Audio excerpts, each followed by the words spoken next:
Hello again, viewers. We start our final look at the Tank Tribe with a surprising battle. A cooperation with Sho against Orochi. I guess that makes sense, seeing as only one of them is trying to destroy the world. I'll be opening the battle with Panther Vehicle.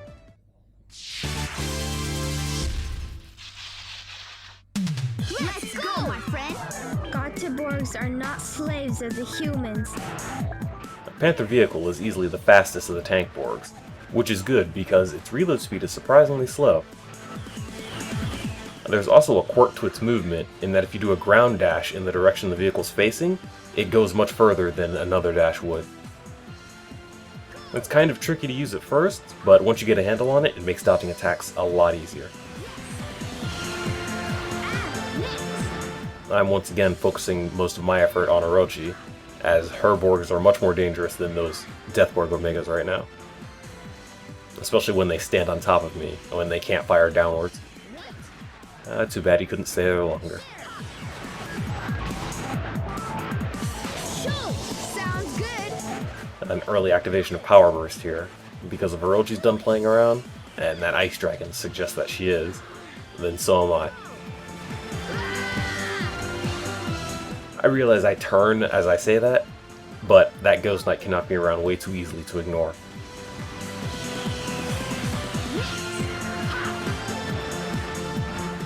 But with a Demon Wing taking its place, that might not have been the best option. Still though, I turn my focus to the dragon, as I really don't want to get frozen with that on the field. I don't really like these power scopes Sho spreading around. The enemy has way more opportunity to use them than we do. And with Creeping Souls hitting me from behind, it's really coming down to a quick draw between me and Oroshi's Ice Dragon. Though I get it just in time. And next in the force is Titan Tank.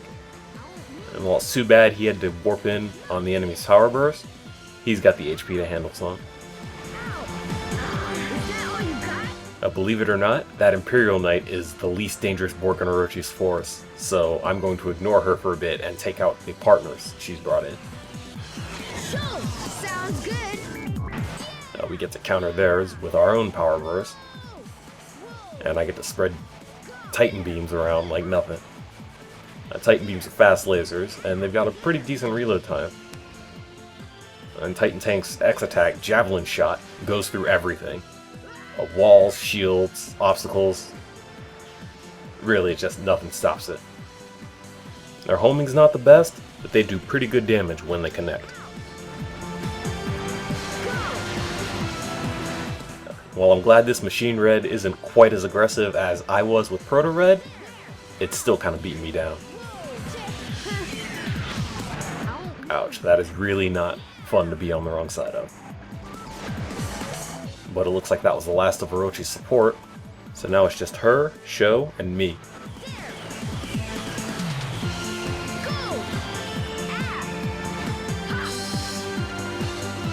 I must say, it's kind of nice to not have Garuda pointed at me for once. You can't escape it. Go! Good! I'll remember that. Orochi's Chrono Samurai. I don't want to get lazy because she can still be dangerous. Especially with me at such low HP. Yes! Is that all you can do? I'll remember that. Do it! Show! And I'm taking no chances, so activate Power Burst again. And finish off her Death Link.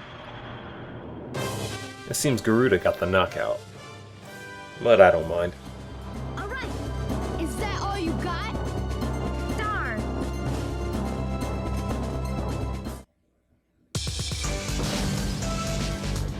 Oh, another Akuma Samurai. Seems that's the only prize. Though that extra GF energy is very nice. And now we get a little backstory on Sho. It's not really much. Though really, that bit on the Death Crystal is a bit more relevant to our interest, at least. I don't know.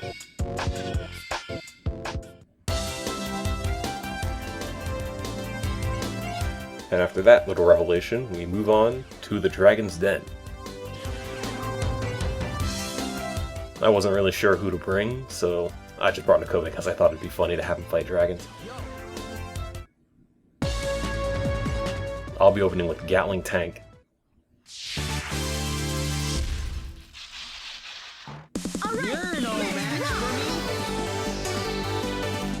This is a Crystal Gatling Tank, and really, Gatling Tank is just a tougher version of Gatling Gunner. Also, his guns reload much faster. While Crystal Borgs do have lower HP than their non-crystal counterparts, how could I not use it? It's a Crystal Gatling Tank. Fortunately, dragons are big and slow, so they're perfect Gatling targets. Even if I can't really dodge their shots effectively, as Gatling Tank just can't really move that fast.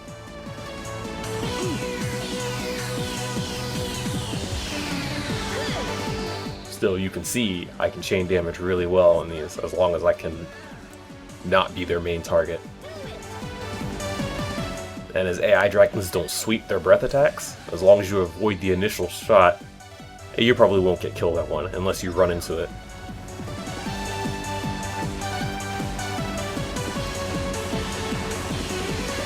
While you'd normally use missiles on Gatling Tank to try and knock the enemy around, they're just a bit of extra damage on dragons, as they're too big for that.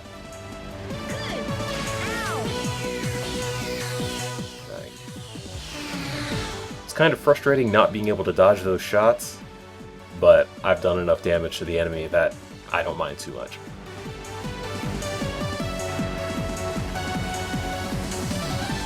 As you can see, this battle is all the elemental dragons, and we've already fought the stage 1 versions, and we've seen a flame dragon come in, along with its counterparts, Blizzard and Plasma Dragon. Yeah, and I do drive right into a breath attack, though fortunately it pushes me out of it instead of finishing me off. This is impossible. That was a fluke. And a lucky missile shot saves me from an ice burst. Although Plasma Dragon takes out Gatling Tank. Next up is Beam Tank.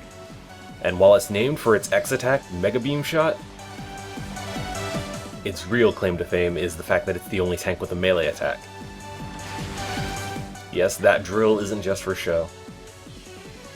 And it attacks quite fast, considering Beam Tank's movement speed is otherwise pretty slow, as most tanks are. Against smaller Borgs, it's really good at knocking them around, and can deal good damage. But against these stage 2 dragons, it's just kind of annoying them. Still, it does keep me out of range of their breath attack, so I'm gonna use it. And it seems Nakobe is doing pretty well against his target, even if he did lose his Chainsaw Knight. Nakobe, what can I do for you? I'll just pop Power Burst for insurance. And it looks like Blizzard was the last one, so that's game. We showed them! Now, kneel down before me.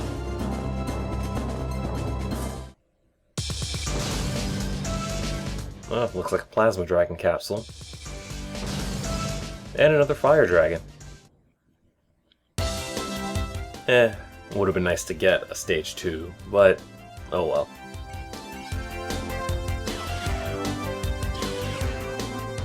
Hey! Like the name suggests, this is a battle against mostly roaches. Of course, it's not only roaches, that would be ridiculous. But it is a good showcase for Tsutomu's partner, Leopard. Everyone try your best!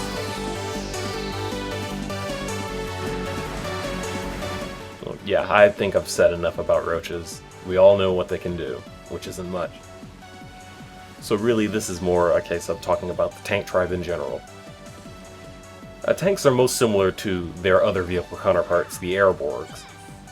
And while they're not quite as out there as Airborgs are, they're still quite different from playing other Borgs. And given that most tanks are pretty slow, you can't really dodge attacks too effectively. You're going to need to rely on your high HP and defense to weather the enemy's assault, while countering with your own. Unfortunately, tanks do get very damaging options, like got Cannonball Shot, even though that Shadow Roach survived. I must say I wasn't expecting to see one.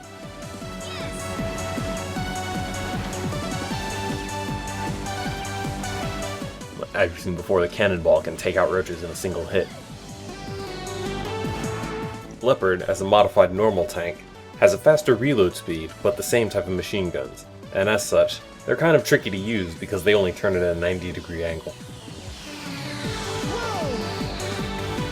So you can't really fire at enemies that are too far behind you without turning around. You can use the cannonball shot to do that, but it does leave you vulnerable for the second while you turn around to lock onto them. And of course, if an enemy can close in, there's not much a tank can do against it.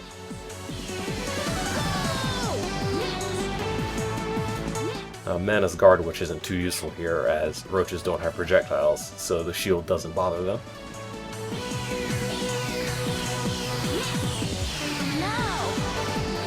Still, the real threat of this fight is just warped in, and I'll pop Power Burst just to protect us from a Bug Witch, for a time at least.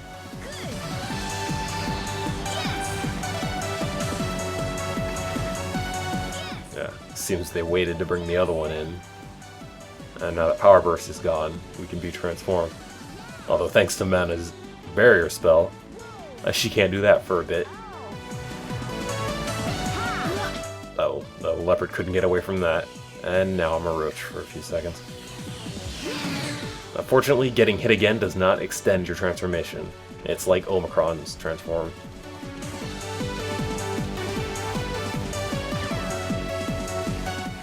Please don't mistake that for any kind of endorsement of Roach.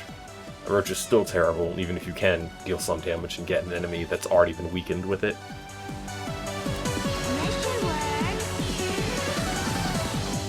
I wish Men would use her barrier spell more often, especially in this fight.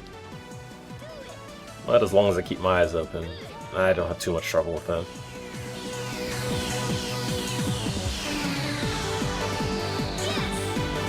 Yeah, this battle is honestly kind of a breather after the more difficult ones you've had to face, like protecting the Death Crystal, fighting Tama again, and dealing with Orochi's attempt to take out Sho.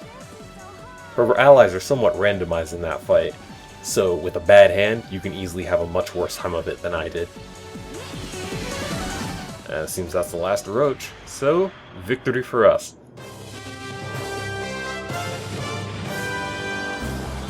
Alright, we all did it.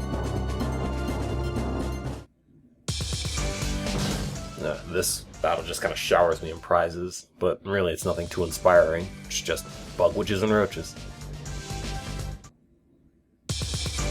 And while Bug Witch is kind of fun, I already have them.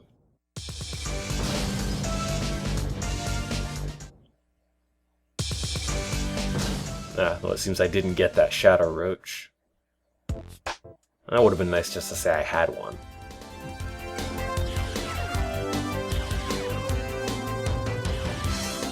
Still, I'm gonna need a partner who's got a lot of Borgs in his force and won't mind losing a few, because the next Borg is ICBM tank. I'm nervous. The ICBM tank is named for its final missile. You fire it off with the X button, it'll target the enemy you've locked onto, and once it hits something, it detonates, dealing more damage than most Borgs have HP to everything in the area. It's a pretty big explosion. Not too hard to dodge for most Borgs if you know it's coming, but you can easily take yourself out with it, so you have to be careful. It's also not very useful against Borgs that can close in on you easily, like Chainsaw Knights. I probably should have just used Final Missile again and burned myself with them, but I overestimated Tank's side machine guns. I thought I could get at least one of them down. That's okay, because Titan Tank is back. Really, I brought Titan Tank again just because his javelin shot can go through shields. And while that doesn't always damage the board behind the shield, it can be useful for keeping them in place while your partner circles around. And even if you're not dealing damage, it does keep them from attacking you, so it helps.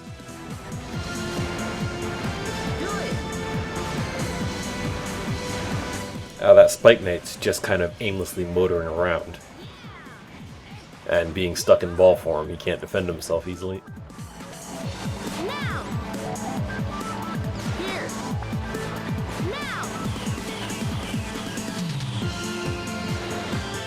Now! Seems they're waiting to bring in the next batch, so Kakeru and I get to team up on this Hammer Knight. Glad he didn't try and come at me. Those hammers would have been really damaging, and I can't dodge them. And it seems like Hatchet and Axe Knights showed up. Just like Bladewing's Blade Toss, those are really dangerous to tank Borgs, because you don't get stunned easily, and they can really rack on the damage if you get caught wrong. Luckily, if they throw their axe too close to a wall, it gets blown up, and I don't have to worry about it. Still, I really want to keep something between me and the knight, so that I don't have to worry about an axe. Thankfully, Kakeru's fast enough to keep it focusing on me, and that's game.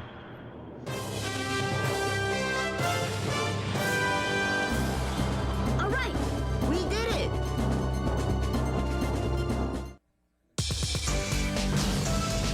A Spike Knight crystal. That's it. Not really much for prizes this episode. Still, we've got one more tank to see, and again, I need a partner who's got a lot of Borgs on his force and doesn't mind losing a few. Because our last tank is Ultimate Cannon. We can do this. Ultimate Cannon can be surprisingly powerful in the right situation. The problem is that situation rarely comes up. It's basically against weaker enemies that can be knocked around easily, and not against faster Borgs that can easily outrun your shots. Still, who cares about its basic attacks? You want to see the Light of Destruction, the ultimate beam. And if I can get a decent shot in... Wow, I actually managed to use it without hitting Kakeru. That's pretty impressive. Still, the Vulcan missile can deal a good amount of damage against enemies that can't move very quickly. Although it seems that Cyber Girl isn't really using her moves to her advantage, though I don't want to take any chances. Sorry Kakeru, but them's the breaks. Ultimate Cannon's X attack, the quaternary laser, you really only use to keep stuff off of you while you're charging. Yes, Ultimate Tank crawls along, it can't even dash, so you're not going to be dodging many attacks. Your only defense is that offense.